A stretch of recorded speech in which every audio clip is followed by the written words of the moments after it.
యోహాను సువార్త 16వ అధ్యాయము 2వ వచనము. మిమ్మును చంపు ప్రతివాడు తాను దేవునికి సేవ చేయుచున్నానని అనుకొను కాలము వచ్చుచున్నది.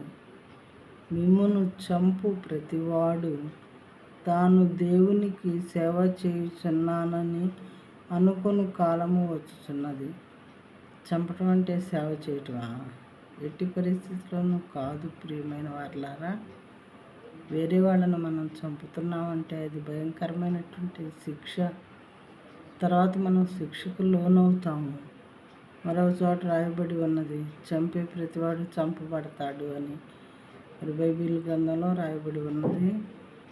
మరి చంపుతూ వేరే వాళ్ళని చంపుతూ అనుకుంటారంట దేవునికి సేవ చేస్తున్నాను నేను అని కొంతమంది మనుషులు అనుకుంటారంట. అలాంటి కాలము వచ్చుచున్నది అని దేవుడు పరిశుద్ధ గ్రంథంలో యోహాను సువార్త 16వ అధ్యాయము 2వ వచనంలో ముందుగానే చెప్పి ఉన్నారు. కొంతమంది ఇలా అనుకుంటారు కాబోలు. మరి ఆ పని చేస్తూ మంచి పని కానిది చేస్తూ మంచి పని చేస్తున్నాను అని ఊహించుకోవడం అన్నమాట ఇది.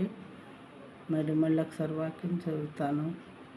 మిమ్మల్ని చంపు ప్రతివాడు తాను దేవునికి సేవ చేయుచున్నానని అనుకున్న కాలము వచ్చుతున్నది. వాళ్ళు అనుకోవటం అది తప్పుడు ఐడియా అన్నమాట. మనుషులను చంపితే అది పాపం కానీ మంచి పని కాదు. మంచి పని ఏంటి? దేవునికి సేవ చేయటం అనేది మంచి పని. చంపటం అనేది చెడ్డ పని. కానీ చెడ్డ పని చేస్తూ మంచి పని చేస్తున్నాను అనుకుంటారంట కొంతమంది. చెడే మంచి అర్థం చేసుకోవాలి మనం.